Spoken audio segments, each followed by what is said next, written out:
Encontré este documental de History Channel, muy interesante para que las cosas malas de la historia no volvamos a repetirlas. Es una joya. Que es el ascenso de la extrema derecha, muy ligada al narcotráfico, al poder. Es lo que nosotros llamamos el uribismo. El uribismo proviene de Álvaro Uribe, enemigo declarado de las FARC, que pronto se convertiría en presidente. Un hombre que empezó su carrera política en los años 80 en su región natal, Antioquia, cuya capital es Medellín, la ciudad del cártel. Volvamos al ascenso de Álvaro Uribe. Por sus investigaciones sobre el pasado de Uribe, el periodista Nacho Gómez ha recibido premios internacionales de investigación e innumerables amenazas de muerte. Por hacer la investigación que mostraba la existencia de un helicóptero del presidente Uribe en el laboratorio Tranquilandia. Entonces, pues, desde ahí vienen las amenazas. Y el hoy presidente de la República era en 1984 el dueño de un helicóptero que fue encontrado en el laboratorio de cocaína más grande jamás descubierto en la historia del narcotráfico. Mientras el presidente Álvaro Uribe era alcalde de Medellín, Pablo Escobar desarrollaba con la población de Medellín un programa cívico-social que se llamaba Medellín sin tugurios, que en esos mismos barrios tenía campañas sociales la alcaldía, o sea que se mezclaban las acciones de la alcaldía y las donaciones de Pablo Escobar. Unas relaciones denunciadas por los servicios de información norteamericanos. Este es un documento confidencial de 1991 ya desclasificado y titulado Perfiles de narcotraficantes colombianos. En él se lee: Álvaro Uribe, senador, colabora con el cártel de Medellín al más alto nivel gubernamental y es amigo íntimo de Pablo Escobar, que ha financiado su campaña electoral. Y aún más grave, en la época de las matanzas de sindicalistas en Los Platanales, Álvaro Uribe, convertido en gobernador de Antioquia, legalizó unas sociedades de seguridad privada llamadas Convivir, que se aliarían con los grupos paramilitares. Ejemplo: un tribunal de justicia norteamericano inculpó a la multinacional platanera Chiquita Brands por haber pagado a un grupo terrorista más de 1 millón de euros entre 1990 y 2004. Un tal Carlos Castaño había solicitado que el intermediario fuera una Convivir. Al servicio de ellos asesinaron sindicalistas, al servicio de ellos asesinaron a por lo menos 134 miembros de una comunidad afrocolombiana. En el caso de Chiquita hay plena prueba de que ello fue así. Es el caso más documentado que hay sobre la relación entre multinacionales y paramilitares. 1.500 sindicalistas fueron asesinados en la región de Urabá por estos grupos paramilitares que Castaño federaría. Se les atribuyen miles de muertes, matanzas de civiles y el desplazamiento forzoso de cientos de miles de campesinos. Unos meses antes de la elección de Álvaro Uribe, Castaño les anuncia sus intenciones. Ese gobierno colombiano no negociaba con las FARC, negociaba con los paramilitares que eran tratados como aliados. Primer episodio esclarecedor. El presidente Uribe autoriza a 3 jefes paramilitares a dirigirse al Congreso colombiano. Uno es Salvatore Mancuso, sucesor de Castaño, a la cabeza de los paramilitares, imputado en 60 procesos por la muerte de 7.000 personas. Este proceso concita a construir los instrumentos jurídicos que permitan la salida digna de la guerra para todos los comandantes y combatientes de nuestra organización, también los privados de la libertad.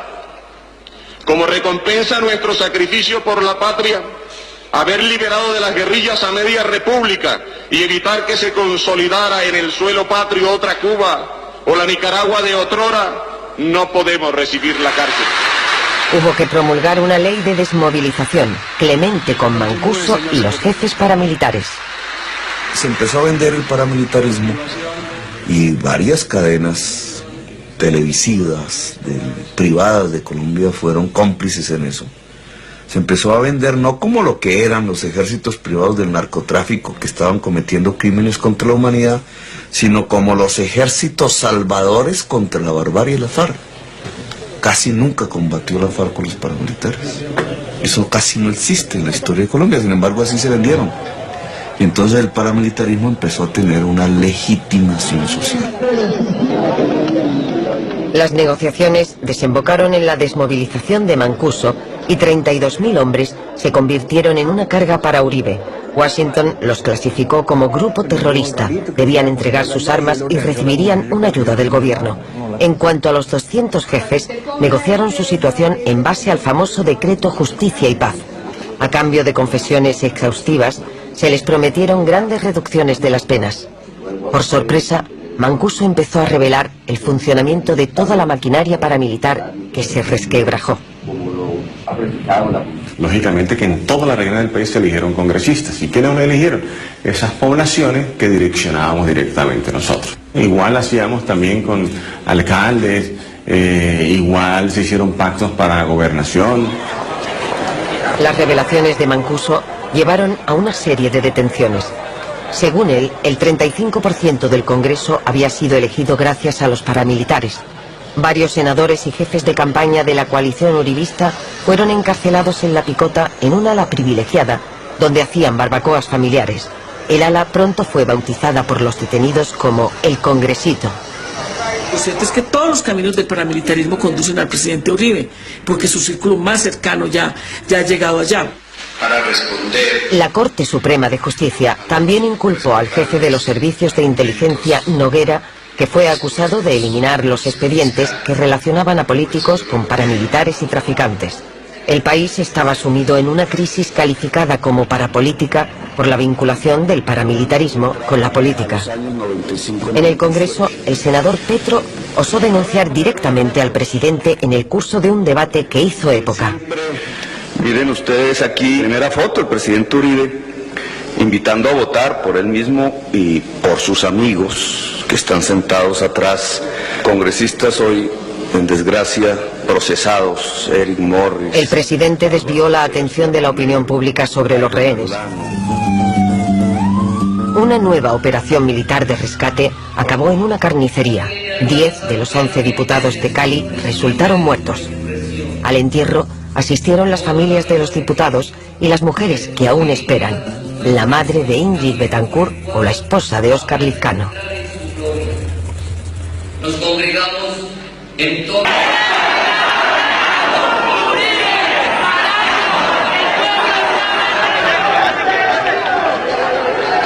Y después todo fue muy rápido. El escándalo de la parapolítica alcanzó al aliado más cercano del presidente, su primo, Mario Uribe. Inculpado por la Corte Suprema, intentó refugiarse en una embajada.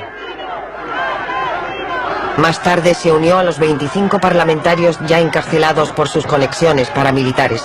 En total fueron 63 los inculpados. La crisis del Congreso había llegado a lo más alto y empezó la desbandada de las filas uribistas.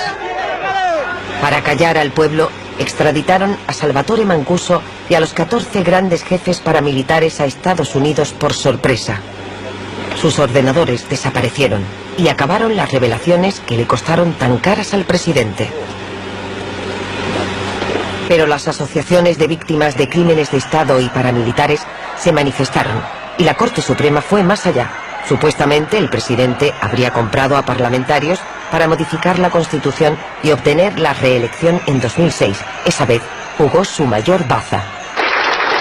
Ese mismo día el Tribunal Supremo abandonó las diligencias iniciadas sobre las condiciones de la reelección del presidente. Los rehenes habían salvado a Álvaro Uribe. 6 años de uribismo, decenas de periodistas, jueces, líderes indígenas y campesinos muertos.